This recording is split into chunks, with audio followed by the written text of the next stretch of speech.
हा घेतलाय आता फीड घेतलाय आता प्रॉपर मागे मागे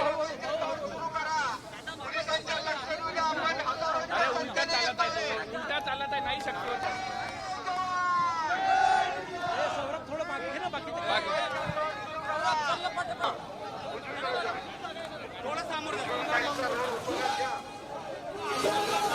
दुसरीकडे मंत्रिमंडळातील 2 मंत्री आशिष जयस्वाल आणि पंकज भोयर हे आता बच्चू कडूंशी संवाद साधणार आहे। थोड्याच वेळात सरकारचं शिष्टमंडळ बच्चू कडूंची भेट घेईल। या चर्चेतनं काय तोडगा निघतो ते बघणं खूप महत्त्वाचं आहे। मंत्रिमंडळातील 2 राज्यमंत्री, विदर्भातील 2 नेते आशिष जयस्वाल जे शिंदे सेनेचे नेते आहेत आणि भाजपचे पंकज भोयर जे गृहराज्यमंत्री आहेत ते आता बच्चू कडूंशी संवाद साधणार आहेत।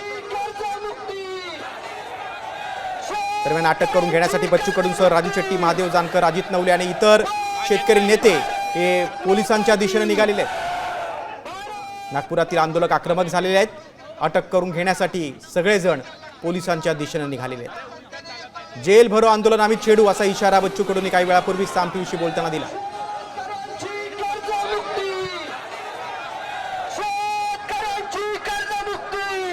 वेळ पडली रक्त वाहण्याची आमची तयारी आहे असं बच्चू कडू म्हणाले। तर दुसरीकडे आशिष जयस्वाल आणि पंकज भोयर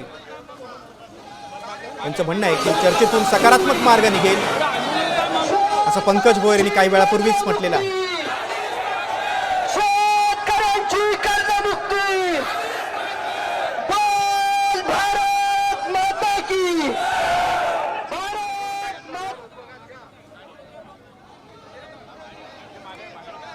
आपण बघा 2 दृश्य बघतो। एकीकडे आता सरकारचं शिष्टमंडळ जे 2 मंत्री आहेत आशिष जयस्वाल आणि पंकज भोयर दोन्ही राज्यमंत्री हे बच्चू कडूंची वाट बघतायत। बच्चू कडू आणि इतर शेतकरी नेत्यांशी ते आता चर्चा करणार आहेत।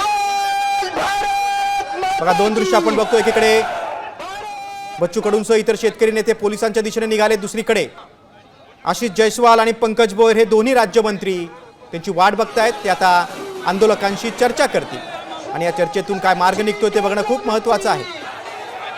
आता काही वेळापूर्वीच बच्चू कडूंनी सांगितलं की 4 वाजता 2 मंत्री येणार होते, ते आले नाहीत, मात्र कोर्टाचा आदेश आला, हा सरकारचा कट आहे असा आरोप बच्चू कडूंनी केला होता।